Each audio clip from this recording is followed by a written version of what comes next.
throne, talking to the world, but he's still alone. But he's still alone. Oh, the lights are bright, but his mind's a maze, trying to stay cool through the streaming haze. Jamie, keep it smooth. Chatting facts and finding grooves. Watch a long vibe, don't lose the thread. Laugh it off, just stay ahead. Yeah.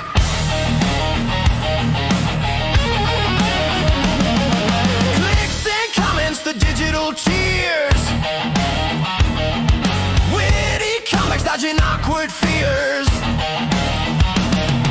He's the captain of the streaming ship, sailing on jokes, never losing his grip. The screen's a stage, the world's his crowd. When the band is loud, he's feeling proud, but deep inside he's chasing calm, holding steady like a ticking bomb. Jamie, keep it smooth. Chatting facts and finding grooves. Watch a long vibe, don't lose the thread. Laugh it off, just stay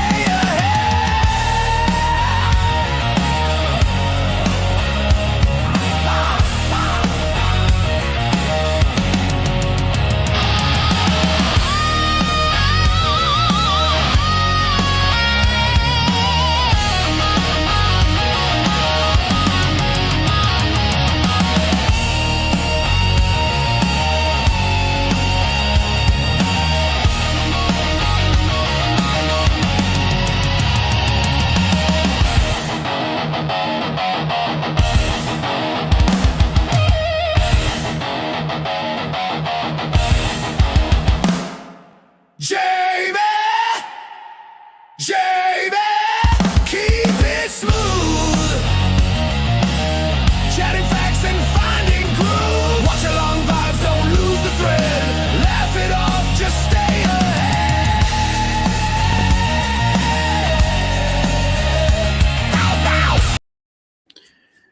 Good afternoon, people. Good afternoon. How is everyone doing on this blessed day? Hope you're all doing good.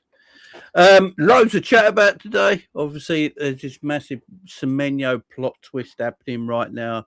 Liverpool actually involved. We're going to talk about that right now. Centre backs, Liverpool apparently looking at for this January and summer. And our performances in our last few games, are they good? What's the problem with the performances? Is the results that all that matters right now? How Liverpool go finish off this season. But I hope you're all good. Don't forget to hit the likes, hit the share, hit the subscribe, all that beautiful stuff, guys. And I hope everyone's doing well. I hope everyone had a good Christmas, a good holidays. New Year is upon us.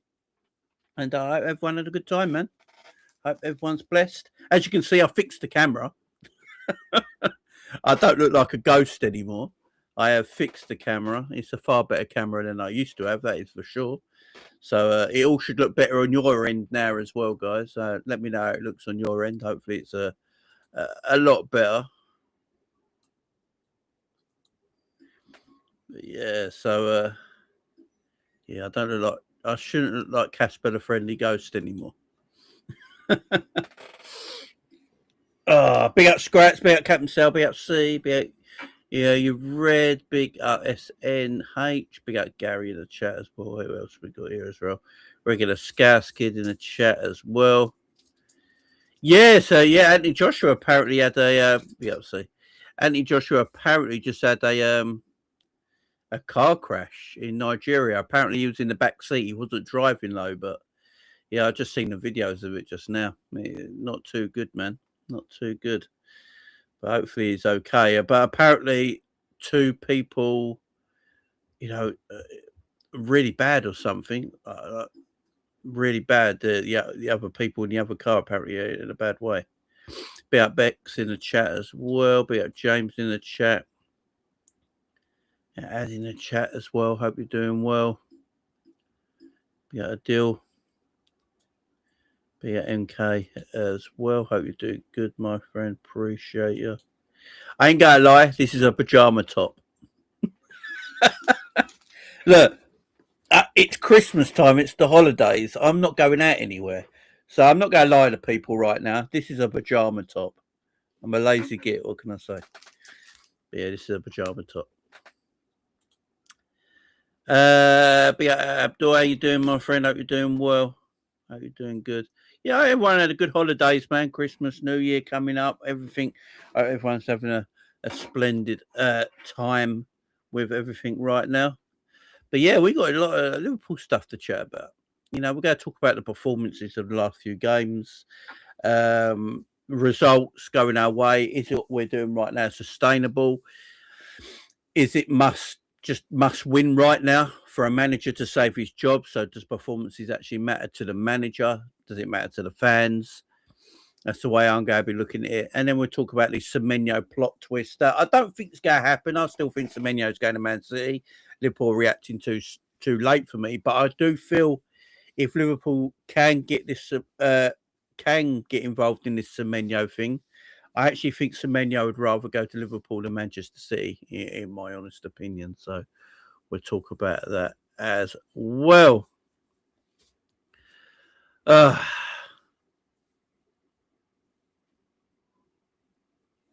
I came on this channel because of Zabiri and Quasi's arguments. Are they having Abdul? Are they having arguments? Are they having arguments? What today? Oh, I love them too, man. They're good guys. I think he's going to City scraps, but we'll see what's going to happen. I think if Liverpool get themselves involved, I think he probably feels like he starts for Liverpool. So Liverpool don't do bidding wars though. Depends. We did it for Diaz. We did it for Cody Gakpo. So all depends. Let's have a look. We'll talk about that in a minute. But what I want to talk about first is Liverpool's performances and wins in our last few games.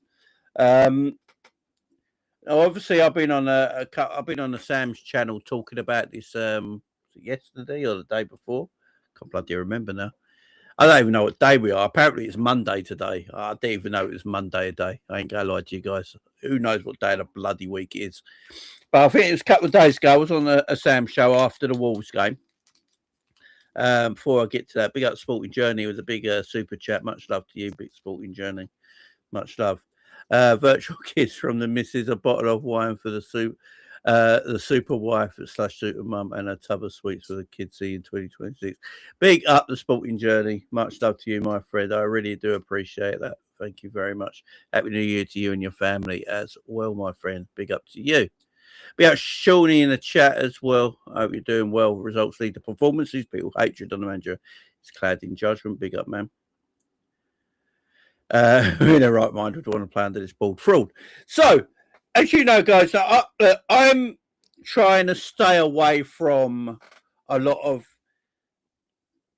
the slot hate right now because everyone knows my opinions on the manager. I don't have to keep talking about my opinions on the coach right now. I'm not, Arne Slot's not my best friend, let's put it that way. And I expect better from my manager of Liverpool Football Club this season. It's not gone my way that I like. But I'm happy when we win games of football. Now, this might just be me, right? Other Liverpool fans might think differently. Other content creators might think differently. I am happy when Liverpool win games of football. I can still break it down about performances and whatever anyone wants to talk about, which we'll get into in a minute. But I'm happy when we win. I need to put that up there first and foremost.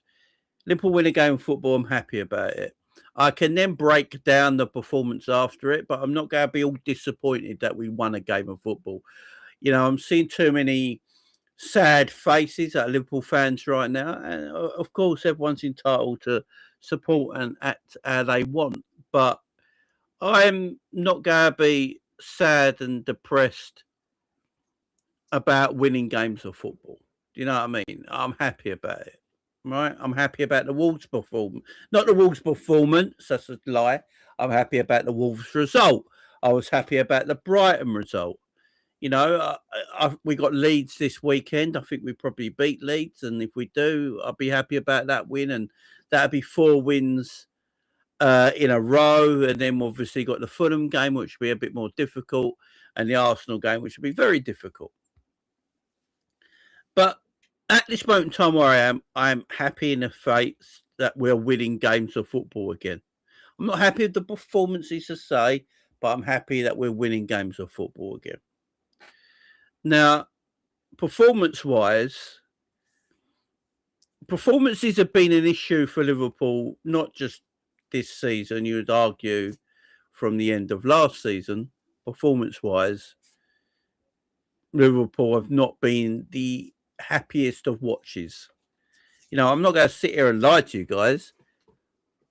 Liverpool, it's quite hard to get through a Liverpool watch-along right now. You know, as you guys know, I do the Liverpool watch-alongs on my Big Up channel. You guys come over and watch me, and I appreciate that. You guys know how difficult it is. You know, I'm a solo YouTuber. You know, I don't do a lot of panel shows on my channel. I like doing panel shows, but I don't do a lot of them. I do watch-alongs on my own. I've got really no one to, you know, go off as a co-host or anything like that. So I have to use my chat. My chat are my co-hosts. So I use you guys in the chat. So it's very hard for me to keep a buzz at the moment watching Liverpool. You know, it's not a lie. Performances right now are not where I want them to be as a fan. You know, watching the club. It's not exciting watches. You know, I'm not sitting here. Big up, Becky. Appreciate it. You know, I'm not sitting here, you know, buzzing off my tits from a Liverpool performance, so to say. I'm not sitting there going, wow, what a performance from Liverpool today. That performance is out of this world. I'm not. I'm happy that we're winning games of football. I'm happy for certain individual performances on the pitch. But I'm not happy by the whole way the team is playing right now from a fan perspective. You know, I'm watching them. I'm doing these watch-alongs. I'm giving you the best entertainment I can doing these watch-alongs, but it's difficult because Liverpool, you know, they have a spell of 10 or 15 minutes when they look like the old Liverpool. Then they have a weird half-hour spell where they look like they've never played together before. And then, you know, we're not a great watch. We're quite a boring watch right now. And that's not a good thing to be. You know, the Anfield crowd feared it. The Anfield crowd are going because they support the club through thick and thin, and they spent a lot on their tickets and season tickets, and they're going to these games, but they're not entertained. So the atmosphere is flat as well. All this is there. You know, proof's in the pudding. Performances are not good enough for the fan to enjoy right now. I enjoy winning games of football. I enjoy my team getting 3 points. You know, I enjoy that. I'm happy. I go to bed that night happy as a Liverpool fan that we won a game of football. I don't go back thinking what a memorable game of football. Like, I'm never, you know, I've gone back to watch the Wolves game just because it's part of my job that I want to make sure I'm talking about a game correctly and not just going off reaction. So I watch it again for my job. But if I weren't doing this as a job, no one's going back in their lifetime to watch that Liverpool Wolves game. Do you know what I mean? Who is literally going back to watch that Liverpool Wolves game? And I'll give you another thing here. And I bet you guys in the chat are quite similar to me. You know when we won the Champions League? I don't watch the Champions League final that much, but I watched the Liverpool-Barcelona game a lot more because the Liverpool-Barcelona game was so entertaining and couldn't take your eyes off it performance. That, for me, was the game of the Champions League. But the Champions League final that we won was one of the most boring games of football in that whole Champions League run. So I barely watch it.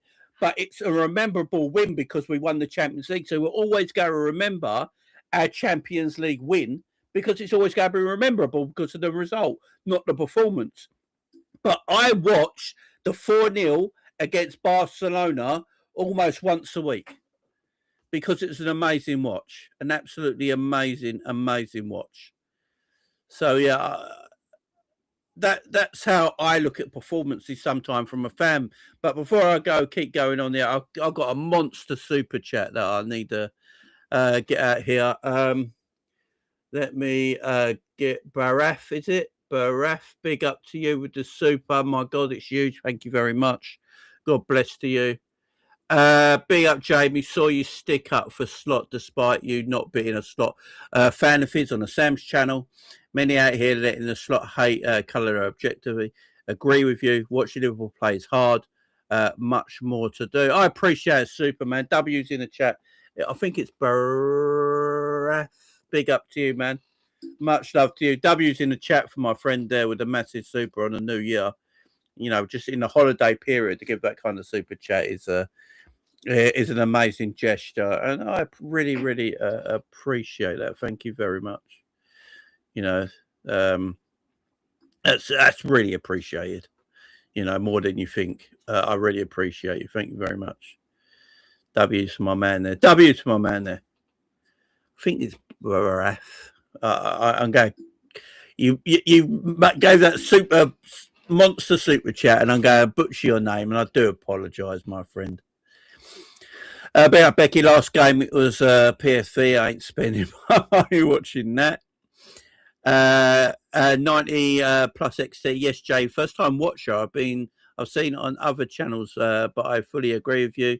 We're not playing great, but we're winning in the top 4 despite having the worst season ever. Big up to you, man. Thank you very much for joining the channel. 90 plus XT. Big up to you, my friend. Big up for Becky being a member for 1 month as well. Much love to Becky in the chat as well. Guys, don't forget to go and subscribe to it's close enough, Rafa. Be up to you, man. Pretty go subscribe to Becky's channel if you've not done that so far. Big Liverpool fan. Doing YouTube now as well. She's knocking out videos, so go and check Becky's channel out. You know, at Becky_TT. Go and subscribe to Becky's channel. If you've not done so already, go and show the love. If any moderators or Becky herself, put your link in the live chat and go and subscribe to that.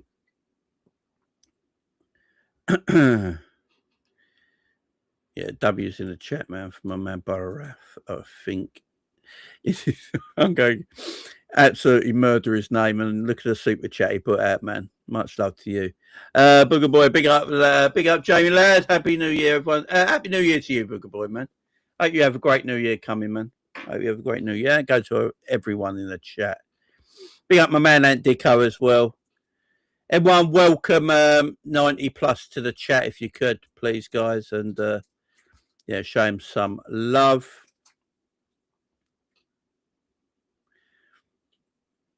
Yeah, I had a great Christmas, Sean. Big up to you. Big up to you. There you go. There's Becky's. Go and check Becky's out. Is that Indian Rupal? Is that what INR is? Indian Rupal? I can never. I'm useless with this currency stuff.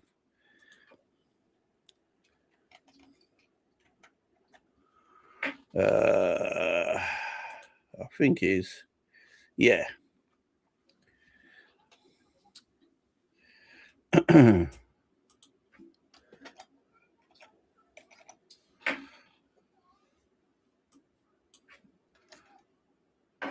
Yeah, I think it is. I think it is. Yeah, Indian Rupal. Big up.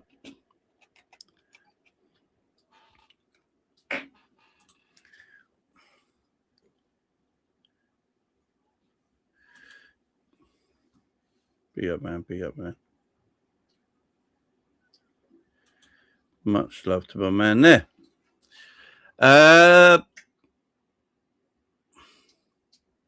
We need a creative DN, that we do. Be up, Buddy. Be up, Jamie. When was the last time we had a natural DM? It's becoming a big problem. Yeah, looks like it. It does look like it right now. Big up Fam Zone in the chat as well. Don't forget to subscribe to my man Dean over there as well. Go and follow Dean and D over there on Fam Zone. And yeah, go and check them out. Yeah, it's big. It's big though, Mac. For 400 Indian Rupals is big for someone, you know, in that part of the world. Do you know what I mean? Which I appreciate them spending their money, man. Question, Jamie. Barcola or Semenyo, or we need a defender in more than forwards? I prefer Barcola as PSG will let him go. Yeah, it's a great shout. I'm not quite sure. Look, I'll get to that in 1 minute, 90 plus. I'll get to that in 1 minute. But what I do, I save it, and we'll come back to that in 1 second when I talk about the transfers. It's a weird one, isn't it? Be okay, Mac man. Hope you're doing well. Look, performances from our point of views as a fan base right now are not good enough. Our performances aren't good enough right now. As I said, doing watch-alongs for us right now are very difficult to do as a content creator, especially someone like myself who hasn't got anyone else to bounce off apart from my chat that I use to bounce off. We're not happy with our performances. Performances are just not up to the standard where we want them right now. And will they ever get to that standard again under this manager is a question that needs to be asked, needs to be explored. And I can't give anyone that answer right now. A lot of people will say no, that performance level that we crave under this manager will never happen because of his style of football. And does his style of football bring excitement to people in this league? And the answer to that right now is no. You know what I'm saying? That's the answer right now. You know, you look at a lot of this season, and you look at the excitement levels. How many games have we sat there and gone, bloody hell, what an amazing performance? Not many. Look, the performance against Atletico Madrid, I think, from an attacking point of view, not a defensive point of view, from an attacking point of view, was probably our best performance this season. The Real Madrid game for me as a whole team was probably our all-round best performance this season. The Brighton performance I actually thought was actually pretty good for a team. It's just the style of football that Slot wants to play is just not. The entertainment factor is not there. Even last season, you know, I think we were good to watch in spells last season, but you wouldn't sit there and go, Liverpool, the entertainers, while winning games of football. And maybe it's that way of him playing his style of football, the system that he wants to play. It's just not exciting for the regular customer, the regular viewer, the regular supporter, whoever it is that's watching Liverpool Football Club right now. And the thing we've got to remember as well, like Liverpool got a huge fan base, a gigantic fan base all over the world.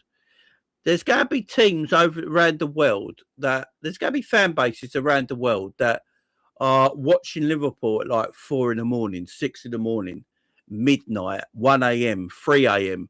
You know, at these times, are they going to want to get up at like 4 a.m. at the moment? Like if you live in like North America and it's a 12:30 kickoff, and you got to get up at like 4 o'clock in the morning, 5 o'clock in the morning to watch a Liverpool game. With the performances Liverpool are putting in, you know, are you going to sit there and go, I'm not setting my alarm for 3 o'clock in the morning for that? Yeah, I'll watch the highlights when I wake up later in the morning. You know, and that's one thing Liverpool owners have got to remember as well. It's just not a results business for Liverpool.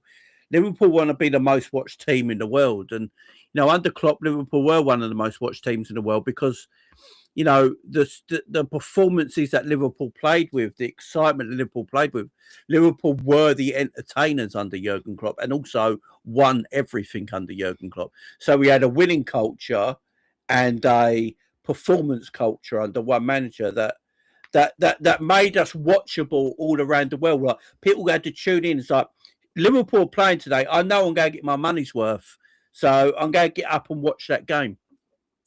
Right now, unless you're a real true supporter that just watches Liverpool through thick and thin, like myself, I'll always watch Liverpool. Yeah, if Liverpool are on and I can find a way to watch Liverpool, I'll watch them. I mean, I've got a VPN and pay £20 a year for Ukrainians sent out to sport just to watch a few 3 o'clock kickoffs every now and then this season. Yeah. That's how much I want to watch Liverpool. So it doesn't hurt me, but, you know, there's going to be fans around the world who are like, you know what? If I lived in North America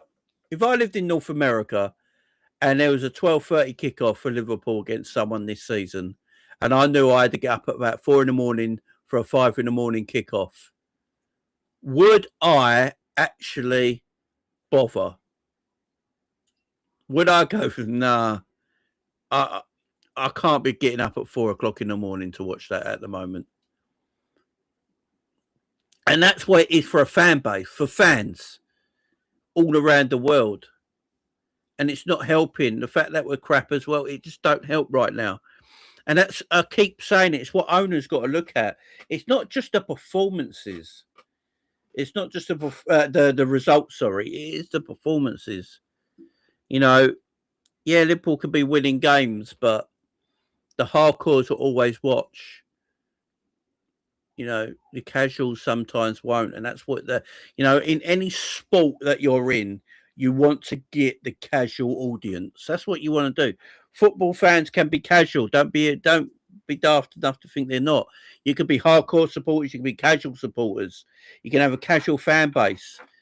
You know, every sport is after the casual audience, no matter what it is. Boxing, football, wrestling, MMA, rugby, cricket. They're always after that casual audience. They're after something right, what can we get to bring in the casual audience now? It's like cricket, yeah? In cricket, they realised Test cricket was dying, yeah? I love Test cricket. It's still my favourite form of cricket because I'm a hardcore cricket fan. So what they decided, let's do 2020. Let's do a 3-hour game where a game is over in 3 hours. Both teams have 20 overs each. And we're going to make fireworks. We'll put it at night as well. We'll have night games of cricket where we have the floodlights on. We'll have fan interaction. It's all about big sixes and big fours and, quick games and fast games. And the casual fans started to watch it and go, oh, I like this kind of cricket. So all people are always looking for casual fan bases to draw them in. And it's the same with football clubs. Football clubs would be looking at the casual fan bases. How can we draw casual fan bases in? How can we get the casual fan to come in? And I'm not saying that people around the world are casual fans. They're hardcore fans like we all are. But they're still going to be looking for the casual fan base. And at the moment, a casual fan is not going to sit there at 4 or 5 in the morning, at 3 in the afternoon, at 8:30, at 8 p.m., at 7:30 p.m., 7:45 p.m., at 3 p.m., right now and go, yeah, I'm going to watch this Liverpool game. I'm going to stop everything I'm doing. I'm not going to go and see the boys today. I'm not going to go down the pub. I'm going to watch, I'm going to sit down and watch this game.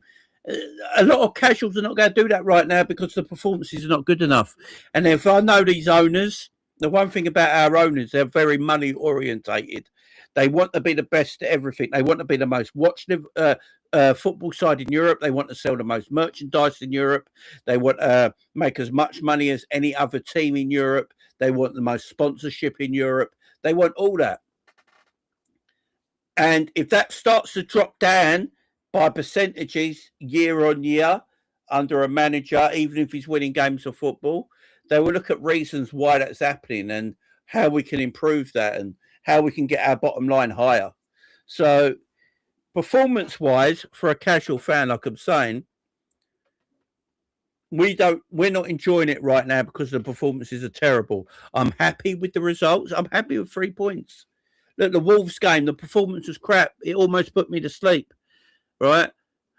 But at the end of the day, when the game was over, I was happy we won. I turned my computer off. I shut down for a while, went and had some dinner and stuff like that. And I was happy we won. I went on the Sam's channel late that evening and, I was happy. I was one of the only, I was speaking on it. I was happy. I was happy we won a game of football. I didn't want to be too negative on that day because, we won. I understand people being negative. I understand people go, yeah, it's still shit low. And, You know, still I get it, man, because it is. But for me, I keep telling everyone this time and time again. The reason a lot of people in my chat, not in my chat most of the time, but in other people's chats when I go on other people's shows, they call me a flip flop or Jamie changes his mind every week. It's not me flip flopping or changing my mind. I go with the flow. That's what I do. I go with the flow. If Liverpool are shit for 12 weeks and they've lost 9 games in 12 matches, right? I'm going to be upset and pissed off about it and wanting gone, right? It's natural. If we then go on a winning run, I'm going to be a little bit more lenient towards him because I'm a little bit happier. That's where I am as a fan, guys. So it's not that I flip-flop or I change my mind on stuff. It's that I go with the flow. That's what I always have done. I won't try and be too negative when we win games of football. I'll still pick the game apart like we just done about the performances, yeah. I'll still pick games apart, but I can't be, I'm not going to sit here and go, oh, fuck the manager and all that when we won a game of football. I'm just not. So I'll go with the flow, guys. 9 losses in 12 games was abysmal. And rightly, every Liverpool fan, most Liverpool fans, not every Liverpool fan, most Liverpool fans, including myself, were outraged and want the manager gone because it's not good enough. Do I still want the manager here? Probably not. Yeah, at this moment in time, I'm not sure if Slot is going to get this Liverpool team. He could get this Liverpool team winning, right? This Liverpool team could win, Liverpool could win 10 games in a row. Say we win our next 10 games in a row. I'm not saying we will, guys, but let's put this out there, yeah? Liverpool win their next 10 games in a row, but our performances are still really hard to watch. Like, the football we play is just on a boring level. My problem would be, as a fan, is like, yes, I'm happy us winning. That's fine and good. I'm happy with that. But can we have both? Is there a world where, I can have a team that has got good patterns of play and I can see a performance and a victory at the same time? Is that ever going to come under this manager? And it's good discussions to have. And football's nothing without debate. And you need debate and stuff, right? Doesn't mean I'm right. Doesn't mean I'm wrong. Doesn't mean anyone else is right and wrong. But it's a good argument to make go, is this manager, even though we're winning games of football, 10, 15 games in a row, we're looking good again, we're picking up before wins, yeah? But the performances are just not to everyone's cup of tea, and our football is quite boring to watch. I think you're allowed to have a discussion and go, is the football going to get any better? Yes, we're winning, but is the football going to get any better? And if it's not, you can have a discussion about changing the manager, because you'd look at the players we got at our football club. You got the players we got at our football club. You would feel a quality manager coming in would still get victories anyway, but performances might pick up. This is the thing as well. It's not like Liverpool got a shit side. At the moment, the team looks a bit fragile because we've got a lot of injuries, and there's obviously Szoboszlai suspended in a Wolves game, and you got injuries here and there, and so nothing looks great on paper at the moment. But we got great players at our team, yeah. We've got great players at our team. Even though the depth is not massive, we've still got great players at our team. If another manager came in, because of the quality of our team and the quality of players in it, a quality manager would still get us winning games of football like Arne Slot would. But would that other manager pick up performances to a level where it's much more pleasing on the eye, where we understand what's going on? And I think that's where we're all at. That's where we're all at, man. Yeah, that's exactly where we're all at. Look, fans are not always going to like every coach. There's going to be some Liverpool fans who are fine with the way Slot's playing while we're picking up wins. And I'm not going to argue against them. There's going to be some fans who didn't particularly like Jurgen Klopp's style of football. Some people like that high energy, high pressing, high intensity football.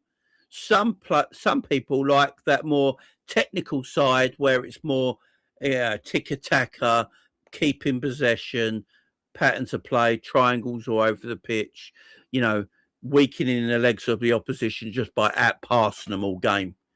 So some fans will like that. Some fans will like the Klopp style. Some fans will like the Pep style. Like I watched Pep Guardiola at Man City since he's been there, like all you've got have. And I don't particularly like Man City's style of play, right? That's not for me. The passing for the passing sake of it. I do love high intensity football. That's more my bread and butter, yeah? Just the high intensity of everything. But the thing is, I don't know what slot style is. And this is my issue right now with everything. Again, I'm happy we're winning. We got Leeds on Saturday at 5:30 kickoff. I think we win that game. That'll be 4 wins in a row. But will the performance be any better than the last game? At this moment in time, we'd all probably say probably not. Yeah, probably not. But we'll probably win the game. And this is my issue. I don't know what his system is. I don't know what his tactic is right now. If I had an idea, right, this is the way Arne wants to play. It's the way he plays, and he's never going to change that. And I see a style, and I see a way of playing. I'll be like, we could all appreciate it a little bit more. We don't have to like it, but we would appreciate it. The problem is right now, we don't like it and we don't appreciate it because we don't see nothing. If we saw patterns of play more often, we see patterns of play occasionally. Like for 10 minutes against Wolves, I saw 10 minutes of patterns of play when we got our 2 goals in that 10-minute time. I saw be our sporting journey. In that patterns of play for 10 minutes, I saw stuff. I was like, okay, I get it. But I don't see enough to go, right, I can understand what Arne's trying to do. Last season, I sort of understood what Arne was trying to do. The tempo was a little slower from the back, wanted to build out from the back. He wanted the teams to come onto Liverpool and play through their press and then go into the wide areas of the pitch, use the pace in the wide area of the pitch and get your goals. That's what he wanted to do last season. This season, he's moved away from that a little bit because the personnel has changed. We haven't really got that pace up top no more because Cody Gakpo's not really pace merchant. Salah's lost his legs, although he does keep running. Not lost his legs, that's a wrong term. He's lost his speed. But he does keep going and keep putting the effort in. Ekitike is quick, you can use him. But we haven't got that Diaz.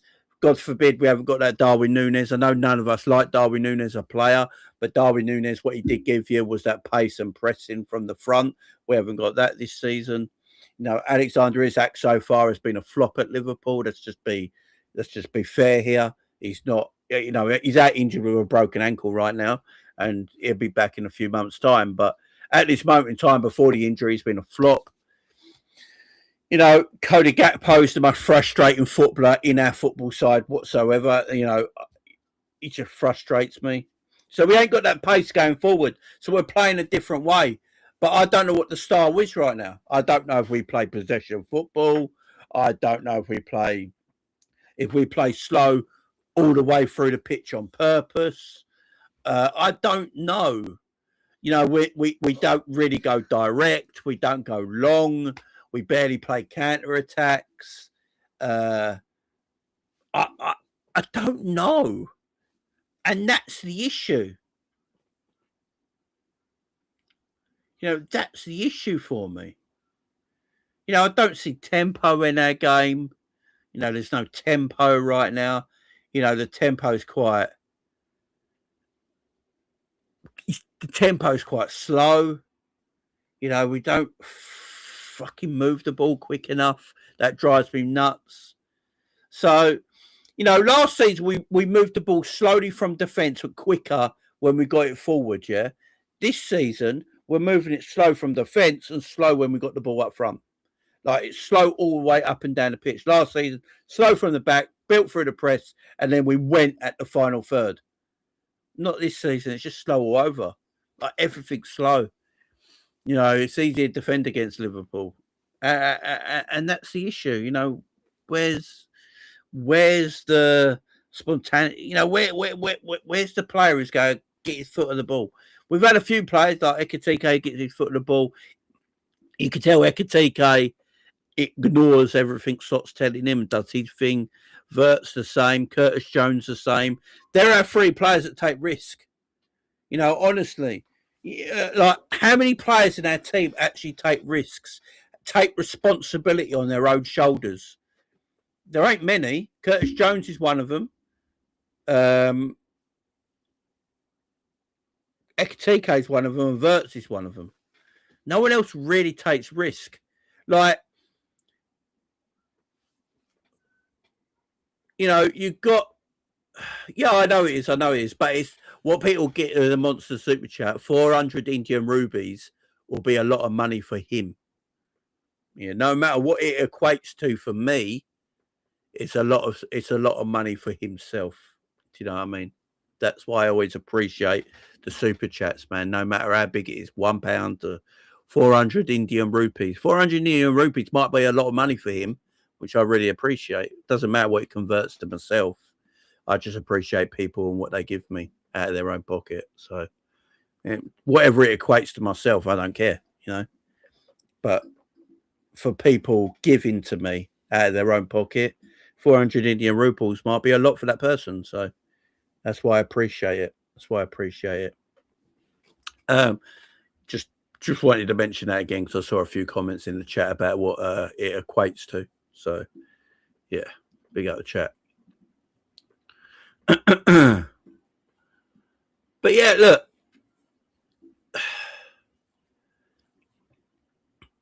Exactly, Becky. Exactly.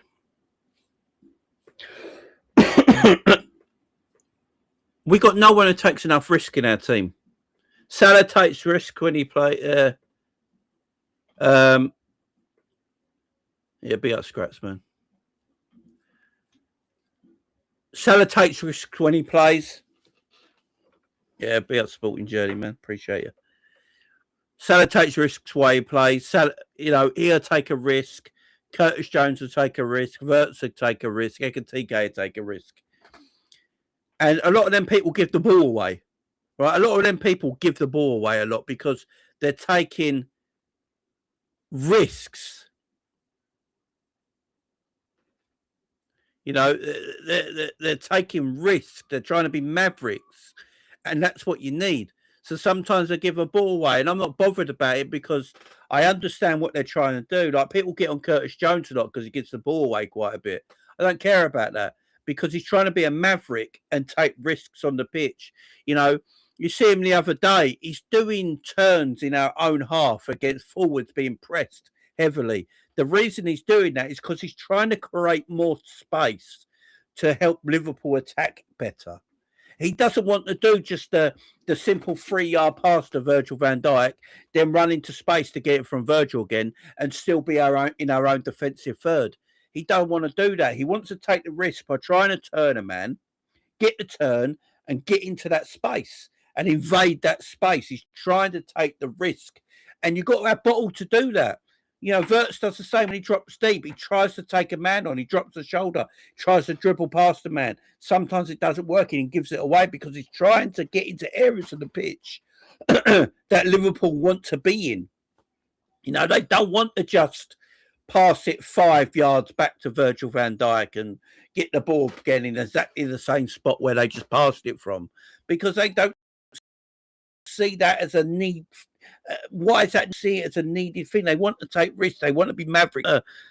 Try something different on the pitch. And the problem is we haven't got enough of it right now. And if you look at our best players in the last few games, they've been the mavericks on the pitch. The Avertses, the Ekitikes, the Curtis Joneses. They're the ones in the last few weeks when we've been going through this winning run and this undefeated run of 7 games. They're the 3 players. They're They're the ones that are willing to get their foot on the ball and try something, not just do a 5-yard pass here and there. They're trying to take risks. They're trying to be a maverick on the pitch. And they've been 3 of our best players in the last 4 or 5 weeks, without a shadow of a doubt. Verts, Ekitike and Curtis Jones. Obviously, Szoboszlai is always part of that. I would call Szoboszlai more of he's not really a risk taker. Szoboszlai is just, I just think Szoboszlai is a class player throughout.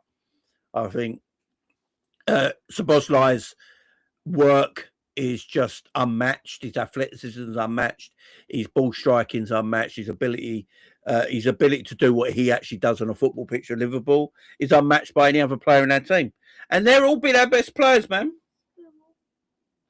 They've been our best players for the last 5 weeks. Why? Because they're mavericks. They're trying something different.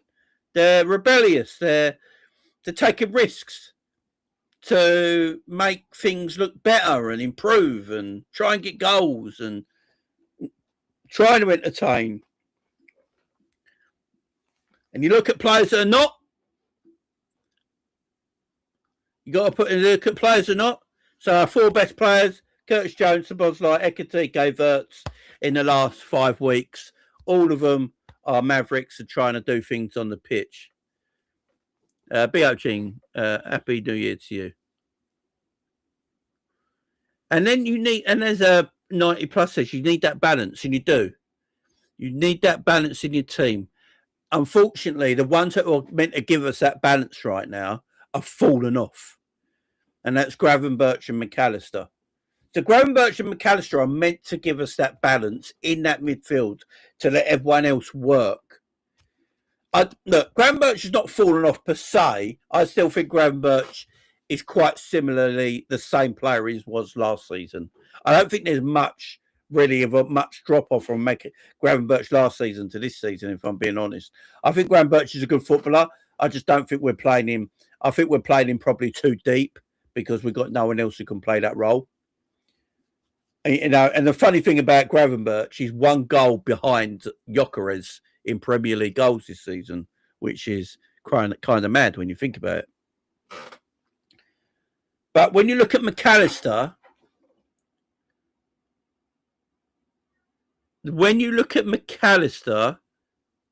there's a massive issue. The fall off is huge.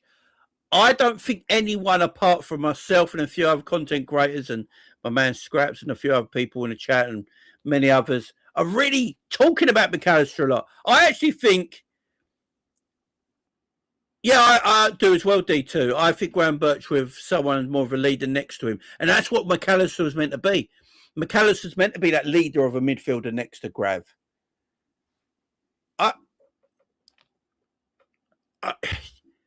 McAllister's fall off is just crazy. You know, Jamie Carragher and everyone in the media likes to talk about Mo Salah's fall off, right?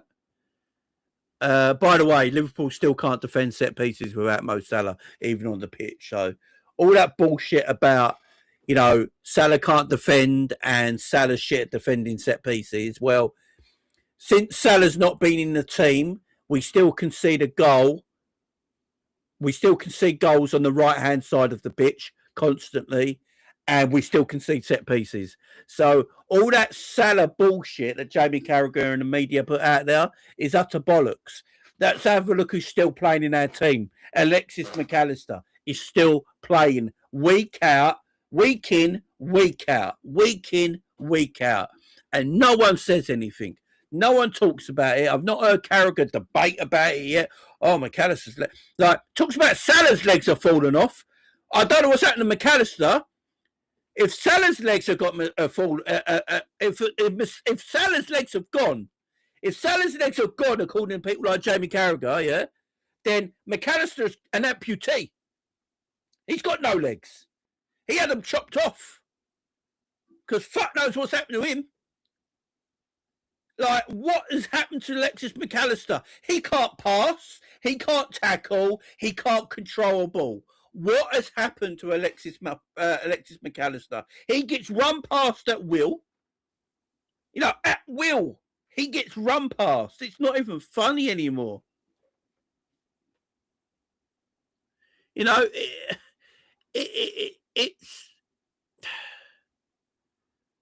I just don't get it. He can't move. So if he's got, I don't know what Slot's seeing in McAllister right now, where he's like, no one else can play in that position. Right, I'll ask you guys in the chat right now. Who would you think would do a better job in our midfield right now if they're fit? Endo or McAllister?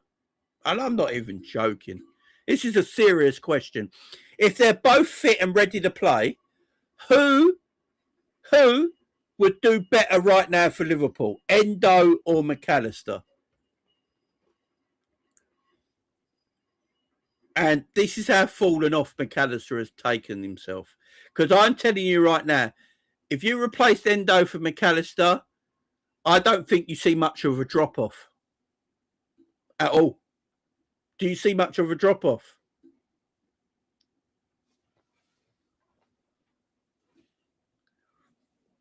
Like, do you see much of a drop-off right now if Endo came in for McAllister? I don't think you see much of a drop-off. The thing with Endo, at least I know Endo's going to smash somebody. Do you know what I mean? Endo would, if someone's trying to run away from Endo, he's going to do two things. He's going to foul you or just smash you. He's going to do two things. It's crazy, ain't it, that we're having this discussion in 2025 about McAllister as a World Cup winner, performed well for Argentina in that World Cup, performed well for Argentina and Coppers. He performed well last year. I never put McAllister in this world-class bracket, which is just nuts to talk about. But he performed well last year. Yeah, exactly, Scratch. While back now, man. While back. Can anyone tell me what McAllister's good at right now? And this is not even me taking the piss out McAllister, because I know what's going to happen, because McAllister's got a lot of favourites. A lot of people really big up McAllister, and I hear it. Right? If McAllister's your favourite, he's your favourite player. You know, I'm not going to argue with you about it. But what does McAllister actually bring to the team, man?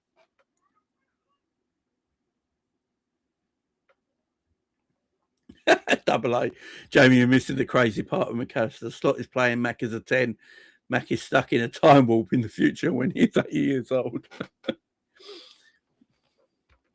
Yeah, D, look, last season, I'm not going to disagree with you. He was top 5 in the Prem last season. I'm not even going to disagree with that. Again, I would still not call McAllister world class, but last season, he was decent. And this is the crazy thing about the fall off. This is the crazy thing about the fall off, because McAllister can't defend. Let's be honest here. McAllister's ability to defend is really poor. Yeah. You know, he's not defending well as a player. So I'm not having him in the, like, if McAllister's passing was off, right? But his defending was like really good this season, and he was getting stuck in, winning a lot of duels, winning a lot of interceptions, winning things aerially in the air and stuff like that. And I'll be like, all right, I can understand why he's playing. I can understand why he's playing. But he ain't even doing that this season. You know, he's not defending well, and then he's passing. Like, I don't understand what he does. Like, when I watch him pass the ball, like, people get onto Ryan Gravenberch about his passing, yeah, right? And I understand it. The one thing I've always praised Ryan Gravenberch about, at least Ryan Gravenberch is always trying to play the forward pass. At least Ryan Gravenberch is always thinking about trying to play the ball forward, and I like that, yeah? He's not great at it.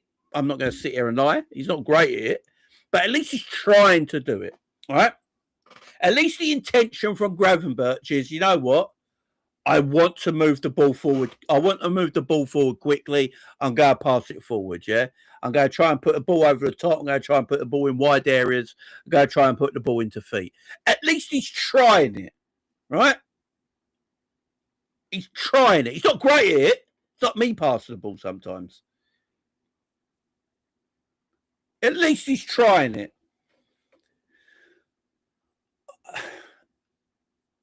The fact that I think Gravenberch is outpassing McAllister this season, tells you everything that's wrong with McAllister. McAllister should not be being outpassed by Gravenberch this season with ability. He's not defending. He can't run. He ain't got no athleticism. Yet he's got a decent shot at him. I'm not going to, McAllister out of all our midfielders has probably got the best shot on him, right? Probably apart from Szoboszlai. Yeah, him and Szoboszlai are quite similar for shots, yeah. So, yeah, McAllister's got a decent shot at him. He gets into the box. He's got a goal in him, I will give him that. He's got a goal in him, McAllister. But right now in our midfield, I just don't know what he does right now. And he plays all the time. And I'm looking at him thinking, why? Like, we're playing him in the... Do you know why Slot's playing him in the 10, guys? Because Slot knows that McAllister's legs are gone and he can't play in the double pivot. It's as simple as that. That's why he's playing in the 10. And I've said it for years now. I've said it since we bought Alexis McAllister. I've said it on Coppish. I've said it on Sam's channel. I've said it on my channel. I've said this for time now. Scraps know because he knows that I've said this. McAllister is not a number 10. He can't play the number 10 role. He never has been. He never will be a number 10. You look at him and Wirtz as 10s, yeah? Look at the blatant difference, man. There's a huge difference between McAllister and Florian Wirtz as number 10s. They're huge. McAllister's a number 8. That's what he is. McAllister needs a Casado next to him. Things like that. That's what McAllister does. McAllister for Argentina looks excellent because he has what's the guy next to him? The Atletico Madrid player. What's his name? Oh, he gets stuck in all the time. Can't remember his name now. Spot on, Jamie. That's why I'm thinking that Slot is playing Mac in the 10 because his legs have gone. Yeah, he knows defensively right now. He knows right now. Chill out in the chat, guys. Chill out in the chat a little bit. It's the holiday season. That's real friendly. You can't play Mac in that double pivot. You just can't. You can't play him in that double pivot. If you're going to play anyone in that double pivot right now, it has to be Curtis Jones. Rodrigo De Paul, big up, my friend. Yeah, Rodrigo De Paul plays in that Argentinian midfield. He's the one who gets stuck in, who gets to the hard tackles, challenges, runs 100 miles an hour for about 90 minutes, does all that hard work. So McAllister has that freedom to, play further up the field. And, he's got Messi to link with and, things like that. So he hasn't got that at Liverpool. So when he hasn't got that at Liverpool, he looks a bit, I think McAllister last season was on form. Yeah, for a lot of last season. Yeah, I think his form-wise was good last season. The first year we got him under Jurgen Klopp when he played the number 6, I thought he was awful. I don't think McAllister's been a great success at Liverpool so far in his career. I think last season his form was very good. I'm not going to dismiss it. I actually think that people might not like it, but I think McAllister's form last season was good, right? Was really good. Under Jurgen Klopp in his first season, I don't think he was great. He was playing a bit out of position, I get it. And this season has not been great either. I wouldn't call McAllister at the moment a big success for Liverpool. I think he's a talented player. I just don't see we're seeing his talent. For whatever reason it is. And, I don't think he's a shit player or anything. I think he's got ability and talent. But we're not seeing enough of that for me in a red shirt since he's been at Liverpool.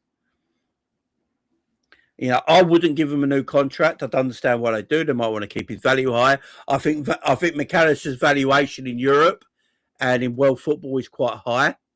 And teams will probably still bid for McAllister and feel like he's a valuable player to have. So I think that's why Liverpool want to give him a new contract, just to offer him to keep his valuation. So I hear that and I get that. But yeah, it's a shame, man, because I just don't know what's happened to him. And like, I've been a big supporter. I've been a huge supporter of Curtis Jones for a long time now. I like Curtis Jones. I know it's not everyone's cup of tea. I'm not sure why it's not everyone's cup of tea when, you see some of the players we got playing right now that are dog shit. I like Curtis, man, and I think what's gone a bit unnoticed is that this undefeated streak that we've been on comes in line since Curtis has been put back in the team. I don't think we can underestimate that. I don't think we can underestimate the undefeated run we're on since Curtis has come back in. He's a solid player, man. I like Curtis. I don't think there's a lot of difference between Curtis and McAllister. I really don't as a footballer, apart from PR. And I got killed for this as well. Earlier in the season, I got killed for this. I think I said it on the Sam's channel, and everyone had a go at me about it. Everyone in the chat were going mad at me. I said on the Sam's channel at the beginning of the season that Szoboszlai has as much technical ability as Alexis McAllister. I got crucified for it. Absolutely crucified. Scraps will probably remember it because he's in all the chats. Yeah. On the Sam's channel at the beginning of the season,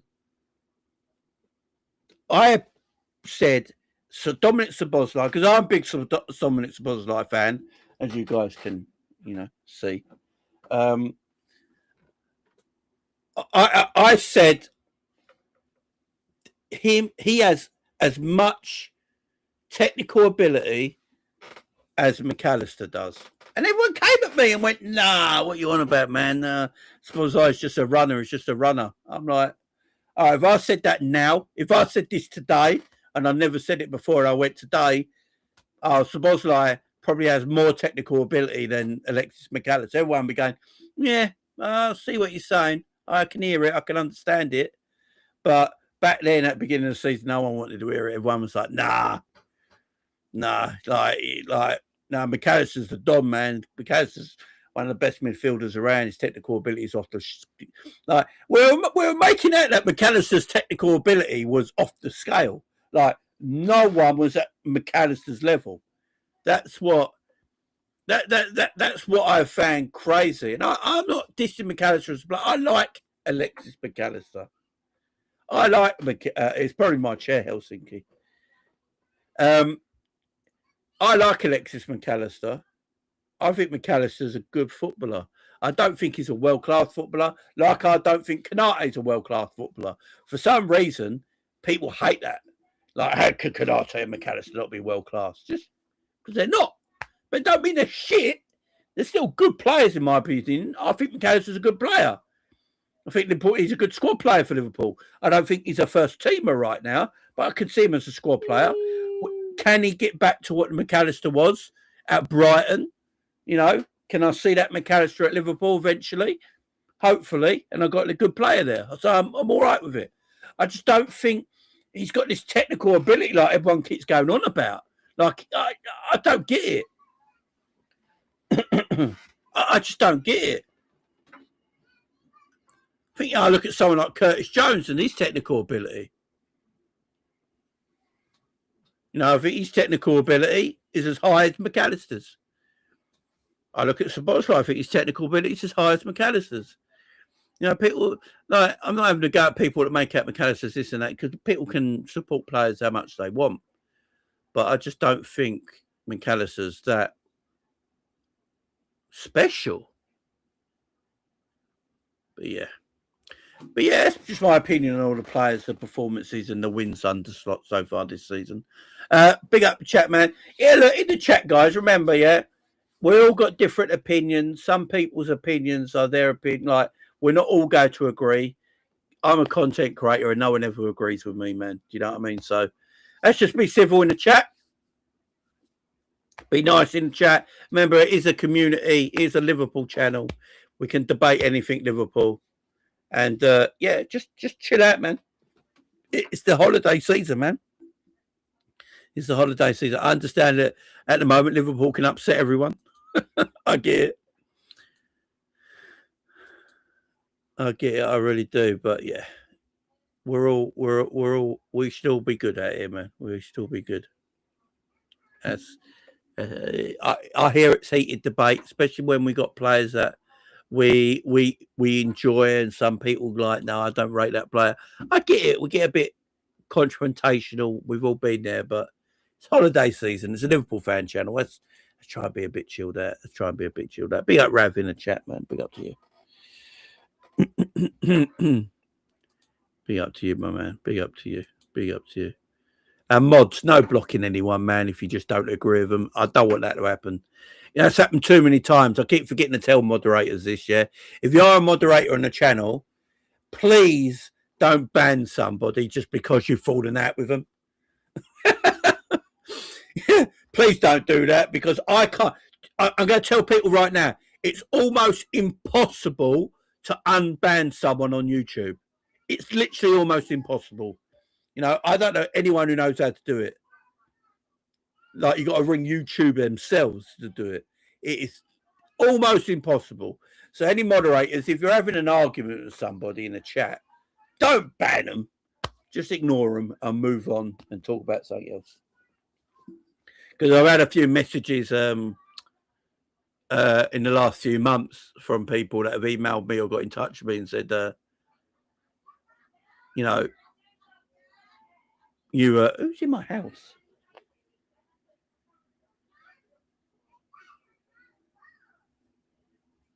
Someone's entered my house and I don't know who it is. Yeah, I have a few people that go, I've been banned for it. Like, so yeah, don't just have arguments all you want, guys. Have arguments all you want. Have chats all you want. You don't have to agree with each other. Just forget about it and move on. You know what I'm saying? Big up, Barry, man. Yeah, I hope you had a good one too, man. I hope you had a good one too. Right, let's talk about the January window coming up. We're not far away now, a few days away from the January window starting, where it's all going to go crazy town. We know what's going to happen, man. It's going to go crazy town. We're going to probably a news article every single day. We're going to probably a different news article every single day in the channel coming up. And yeah, it's going to be very, very interesting.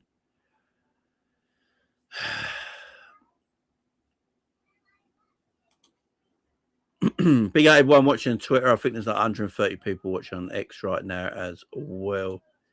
The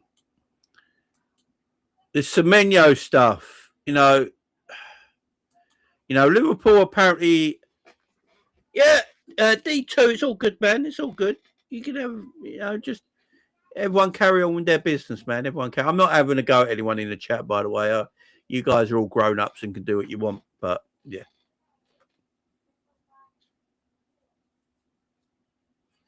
Just I'm not going to have a go at people that are arguing against another grown up in the chat. You know, you guys are all grown ups in the chat. You know what I'm saying? You can all deal with yourselves. Do you know what I mean? As long as there's no racism or anything like that, you know, and things like that in the chat, you know, you're grown ups, man. You know, chat.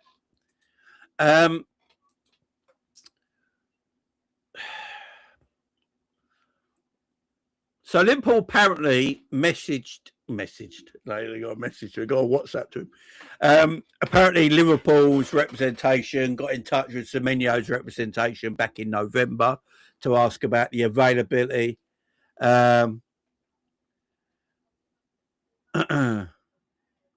D2, man. Big up everyone in the chat, okay, man. Big up Mac. Big up everyone. Let's all be nice around here.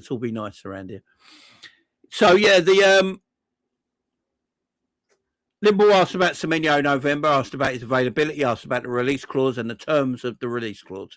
You know, what that entailed. Is it upfront costs? Can we break it down? Can we play installments of the release clause? What? Because remember, in England, the release clause is a bit different to it in Spain.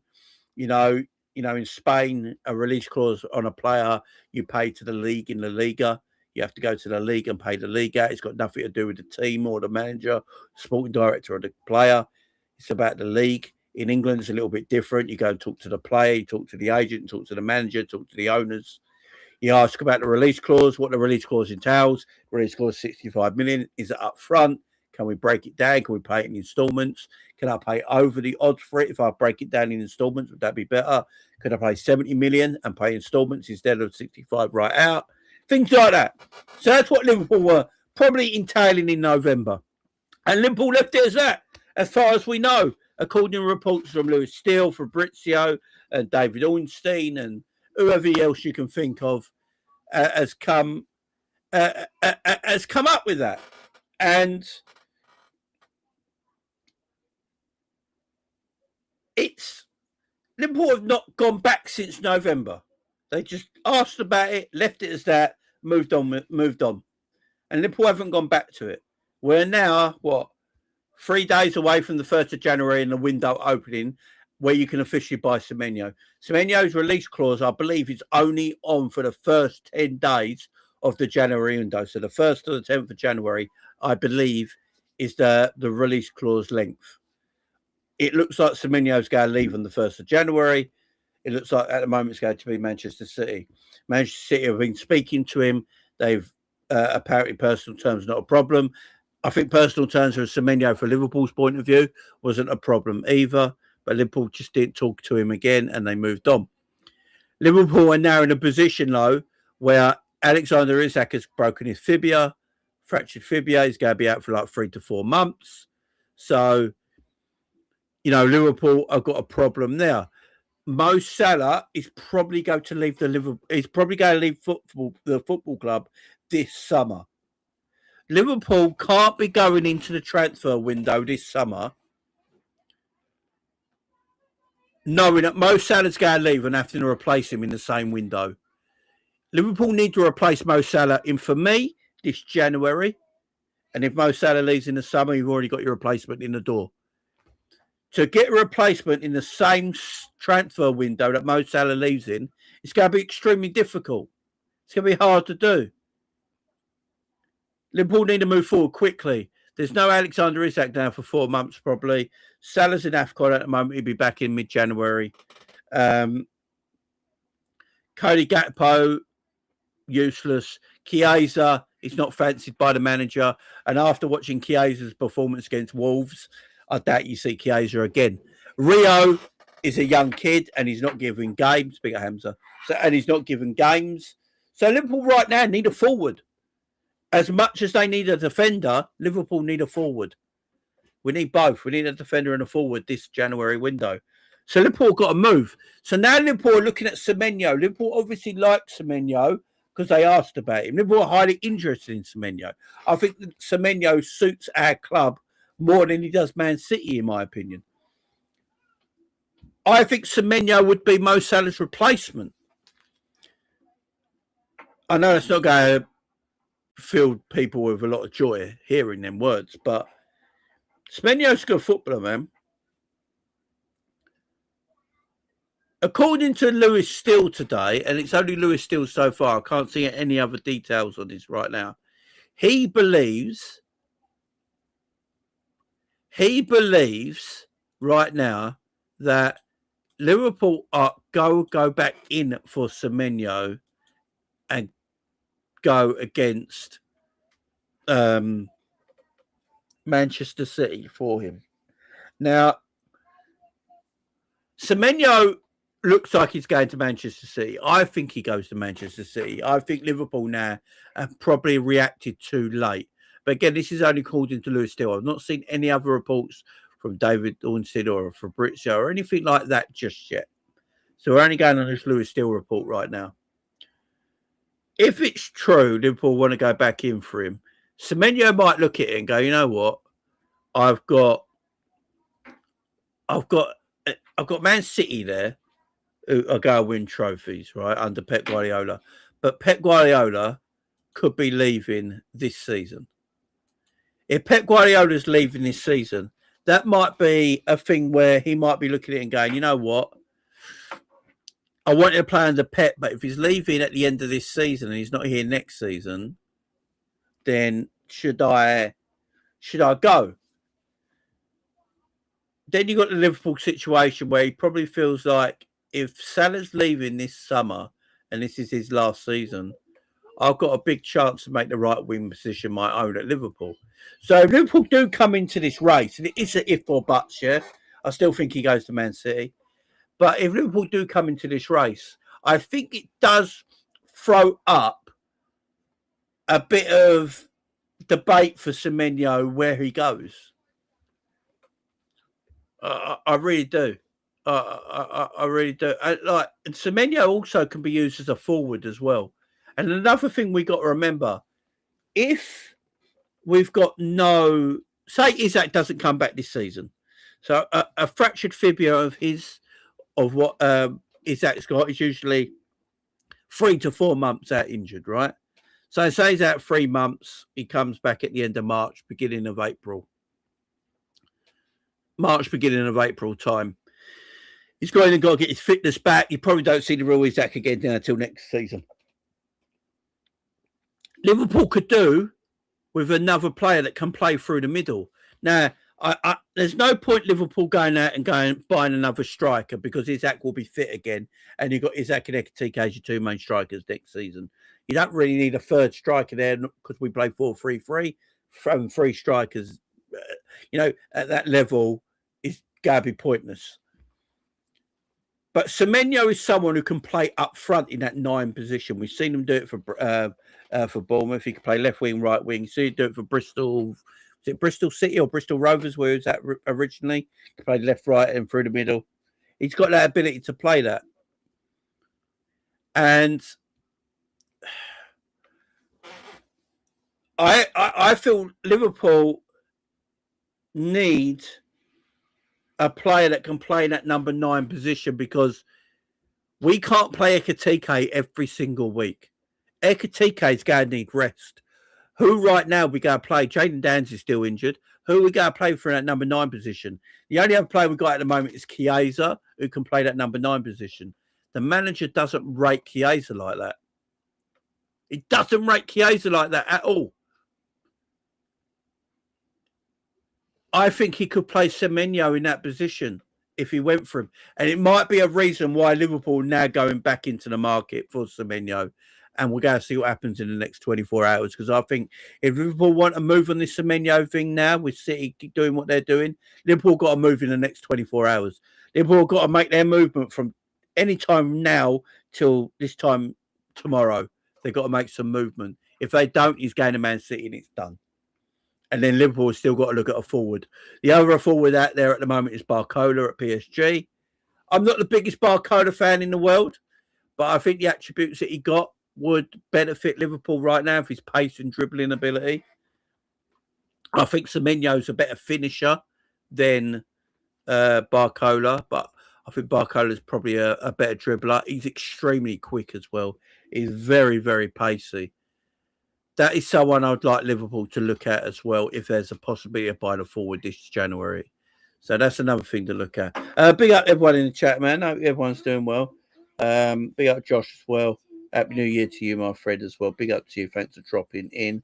Big up Sporting Journey. So I watch Coppish, Jamie's recommendation, and the Sam's every now and again. He knows his stuff, to be honest. Most of the Liverpool fan channels do.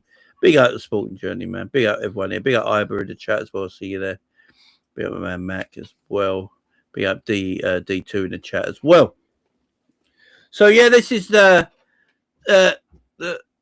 situation Liverpool in transfer wise. You know, we all talk about a centre back, and Liverpool need a centre back this January. I don't think it's going to be Mark Gay. I think Liverpool are going to get Mark Gay in the summer. I've said it and I'll keep saying it. I think Liverpool and Mark Gay have got a gentleman's agreement. I really do. Everyone forgets that Mark Gay, he had the Liverpool tracksuit on doing his bloody medical. He's probably still got the tracksuit. When it broke down, I think off the wire, mate, off the wire. I think when the medical broke down, I wouldn't be surprised if Liverpool and Mark Gay have got a gentleman's agreement somewhere, somehow. Obviously, the contract wouldn't be the same from the summer till January because he's going to be a free agent. So Liverpool would have to work out a new contract. But I just have this sneaking feeling that Liverpool will get Mark Gay for free in the summer. And if that's the case, and Liverpool want Mark Gay in the summer for free, I don't think Liverpool buy a defender this January. That's my opinion. I think Liverpool are looking at Giovanni Leone coming back from his ACL. I think they got a lot of stock in that kid, and they think he's the next big thing. And I think they're going to get Mark Gay in, man, in the summer. And if that's the case, I don't think Liverpool buy a centre-back this January. We've been here before with centre-back crisis with Liverpool. You know, we're going out of focus. When Liverpool needed a centre-back in that January, they wanted to do Bukanate, so they didn't buy anyone else, really. They got Kabak on loan and the Davis in, who they never played, and sold him off. So I'm going on what the club's done before, guys. And the club before has decided to not, if they want a player, they get that player. And if they're willing to wait for that player, they're willing to wait. And I think with Giovanni Leone, I think a lot of stock is on him, especially with Arne Slot. I think Slot really likes Leone. I think Leone, if he didn't get injured, would play games now. I think he'd have played a lot of games right now, because I don't think Konate would have played every game. You know, Virgil is probably going to be here till he retires for me. And then you've got Joe Gomez still. So, yeah. I think if we get anyone this summer, it's going to be a forward, man. Unless they could do a deal with Mark Gay now, where Mark Gay decides he wants to come to the football club in January, do it. If they got a gentleman's agreement, which I think they might have, if they got a gentleman's agreement with Mark Gay in the summer, then they might go for it. That's my thinking on it. That's just me. I might be totally wrong. On all this, yeah. And Liverpool go and buy a centre-back this January, go and buy a forward this January, and then still get Mark Gay in the summer. Or they might not get Mark Gay at all. You know, it might go, right, we're not getting him right now. I don't know.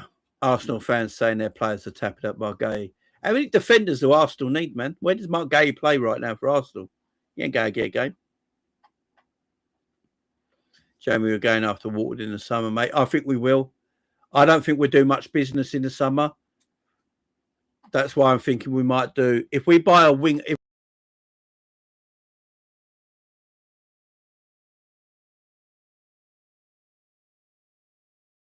Internet out. I told you to be careful. Wire. Careful the wire, mate. Be out, guys. Sorry, the internet just went off there. If you go...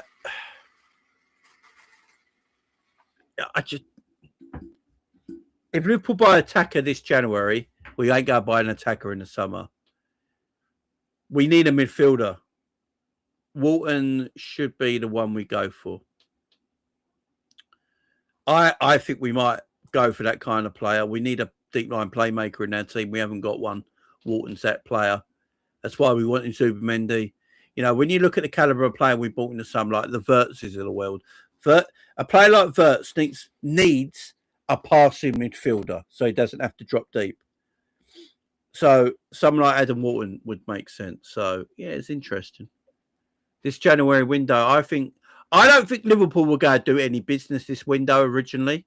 I think if you look back in October, November, I think Liverpool don't do any business this January. I think they're like, all right, we've got Isak in, we've got Ekatike in. You know, Salah hadn't opened his mouth yet and said anything. Leone, before Leone got injured and all that sort of stuff, Liverpool are probably looking at it and thinking, off the wire. Liverpool are probably thinking, no, we don't need anyone. We won't do no business this January. Now, with Leone's ACL, Isak's broken fibia, Salah looking like a bit part player under Arne Slot now. Liverpool need players. They do. You know, Konate keeps getting knocks. Joe Gomez is injured at the moment. Liverpool have only got 2 centre-backs on their books right now. So if you look at it right now, Liverpool have to buy this January. They have to. They just have to. And I don't think it'll be a lot of signings, but I can see us buying at least one player. I wouldn't be surprised, guys. It's going to piss a lot of people off because I think we should buy a centre back and a winger. I think we should get 2 players in this January, a centre back and a winger. Getting at, if Adam Walton's your main transfer target for the summer, you're not going to get him in the winter. Wait till the summer, pick him up, right? But go and get a centre back and an attacker, a winger this summer, this January, and let's see what we can prize of this season. I'm thinking right now, this is just me. I think Liverpool buy an attacker this winter, and we are hoping of getting Mark Gay for a free. We're thinking about getting Mark Gay for a free in the summer. That's my opinion.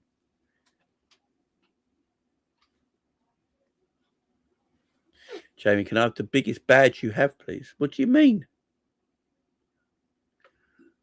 Oh, what's this? Is that what you're on about? Can I have the biggest badge? Are you on about this badge right here? Big up, man. Jared Bowen will be cheap in the summer when West Ham get relegated. Apparently Jared Bowen wants to leave West Ham, don't he? Which may be an interesting one to look at.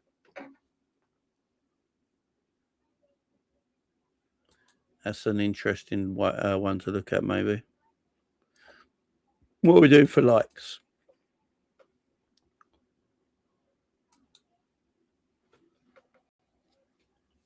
Uh, 72 likes. Yeah, it's been quiet today. I think it's because it's the time of year it is. But yeah, try and hit the like button, guys. Get them to 100 likes if we can. I would appreciate it. Let me just set something up here. We're going to be finishing up right now. What I'm going to do is just get this set up. Yeah, I should be back tomorrow, guys. I'll be back as much as I can be now. I need to get my channel back and running again. I've had a lot of time off lately, the last month, 2 months or so, not been doing anywhere near enough work on my YouTube channel. So I'll be back more, guys, these coming weeks. We need 2 centre backs at DM and 2 wingers. Nice little fact. Graham Birch opening goal versus Wolves. His number 38 is just 2 numbers 20 and 18 added together. I hear you, Becky. Good shout. Semenyo City is not good for us, but at least it increases City's chance to win the league. Yeah, I won't count us out on that yet. I think he still goes to City. But yeah, let's see what Liverpool do in the next 24 hours. Let's see what we do in the next 24 hours. But yeah, big up the chat, man. Thank you very much for joining me today. It's just a nice little chat. I'll be doing more of these every day now. I've got to get back to stop being lazy and having too much time off. So yeah, I'll be bringing more shows every day, just chatting Liverpool stuff. A lot of transfer gossip coming up as well. We'll see what happens. Get some news articles, chat Liverpool, got match previews coming up. So yeah, I'll see you again sometime tomorrow as well, guys. So much love to you all. Thank you very much for joining me today. This is going to send you over to Coppish's live stream right now. So go and raid Coppish's channel right now. Just say Jamie Raid in the Coppish live chat. So stay where you are, guys. This is going to redirect you to Coppish, who are live right now. And just in the Coppish live chat,